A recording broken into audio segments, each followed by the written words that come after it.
Okay, so what I want to do give is some immediate feedback to the people in CCT-224 about your presentations in class today, and I just grabbed a pile of them. And this is my marking guide, which I'm going to give back to you next class. But for those of you who want to know how well you did, I'm going to talk about some of the positive things. So I'm not going to necessarily, get in detail about the mark, just tell you some of the things. The Abercrombie & Fitch group opened up with a video on YouTube that they posted. One of the things they mentioned was a controversy about hiring practices. Thought you could have worked that a little bit more, but still that's okay. Aaron mentioned the secret shopper. I thought that was kind of interesting because that's something people heard about, but they might not know too much about it in detail. That could have done a little bit more engaging the audience in terms of asking people, do you think that's effective? Is that good feedback, etc.? Talked about perks. They had a little skit where they talked about a sort of a hiring situation interview mock-up, which I thought was very good. And they also worked that into a video with the guy walking in the door, which matched that. I also like the fact that all group members seemed to know the topic, and they had memorized quite a few lines for the skit. And there was a learnable point talking about taglines. Okay, the Hatch group. It seemed to me that they knew a lot about the company, but that wasn't quite as worked into involving the audience about that as much as I thought it might be anyhow. And I also interrupted to give some advice, but they handled that pretty good, talking about watching like a hawk. The interview with David Neely, I thought that was interesting. Didn't tell me how they knew him or how they met him, but I thought that was quite interesting. Max opened up with a question, which is always good to start off with.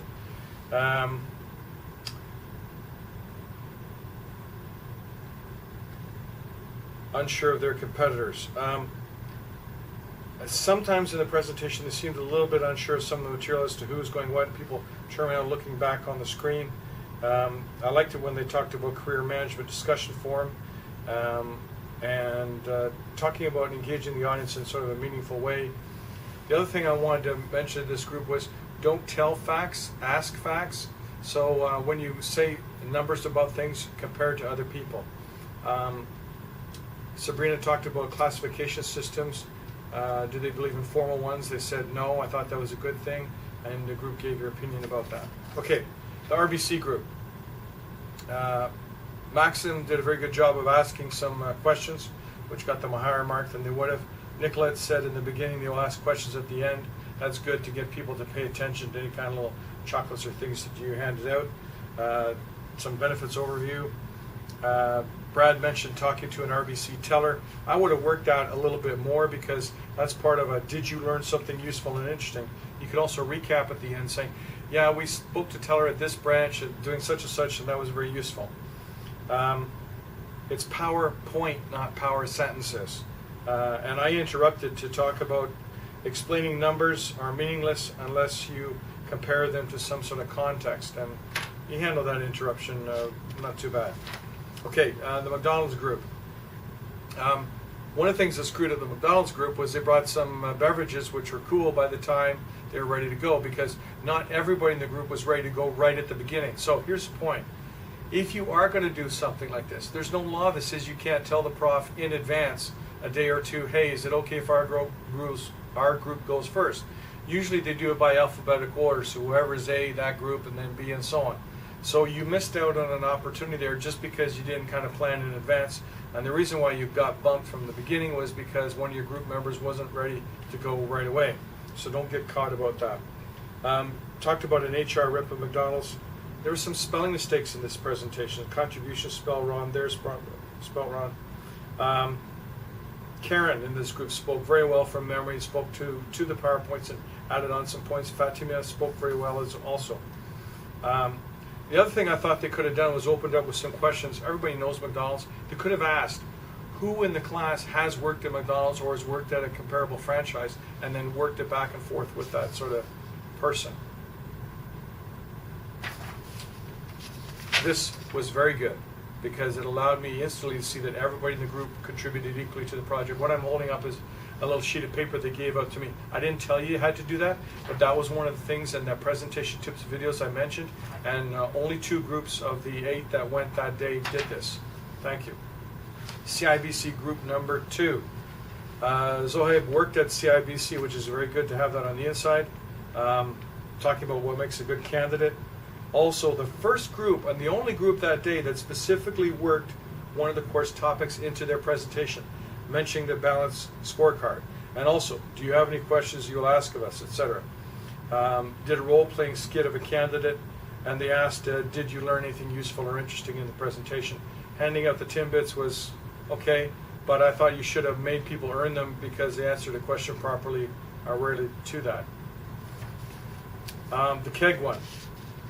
Everybody looks like a keg waitress of the presentation is wearing black tops and black pants. I think the lady that worked at the keg was obviously the leader of this group and did a very good job.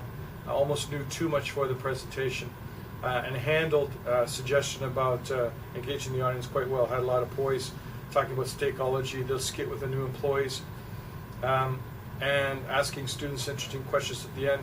At the end of your presentation, you got quite a few people from the class asking questions and contributing, which was a good thing. Chocolate treats for the students. Had no name tags in your group members. The Nestle group. Matt's dad was working in HR at Nestle, and I had a little video of the Skype with him. Actually, it was an audio. Somebody in the group was turning around and looking back at the screen instead of looking out. Talked about metric measures and qualitative measures. Satch spoke quite well from memory. Talked about the Nestle 4 behaviors and the Nestle chart, color, what, and how, total rewards.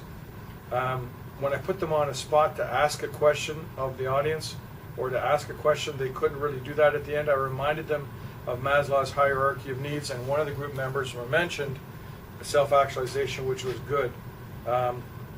It was not too well organized among the group members as to who's going next and so on. That was a little bit lame. Okay, Virgin, which was the last group that went, Justin made a very good point in terms of engaging the audience, starting off by asking a question and then working the question and the second and third time. Good example of asking questions and working the answer. Prezi, and they had a 4-minute video. 4-minute videos, unless you make it really, really interesting, eat up a lot of time because you're only given about 12, 11 minutes or so for the presentation. So if your video's 4 minutes, that's a big chunk of change. You should try to cut that down a little bit short. One thing I did like was when they talked about stats, they compared things. They compared to Rogers. So that was quite interesting. That's, oh yeah. And also the first group that did CIBC. They gave out today's speakers. I thought that was quite interesting. The whole CIBC t-shirt thing. You don't have to spend the money doing that, but it shows your commitment to the presentation and your interest. You work that into the introduction and the phrases and so on, talking about Amanda's mom. The video with Amanda's mom was good, but you cut off the questions at the beginning. So Amanda's mom is shown answering a question, but I don't know what the question is that she's asked of. Did they engage the audience in a meaningful way? Not in the first 7 minutes, but later on in the presentation you did. You should always do that right in the very beginning. So those are some, oh yeah, I also mentioned big data. I thought that was a good thing. The video again of Amanda's mom, poor lighting in the video and the audio wasn't quite good. You should have your mom stand a little bit closer next time. And that light off to the side was kind of a weird position. Anyhow, so those are some of my comments. The presentations were all, generally speaking, very good, but I wanted you to have this immediate feedback, and I hope that that's useful. We'll talk more about it on Friday.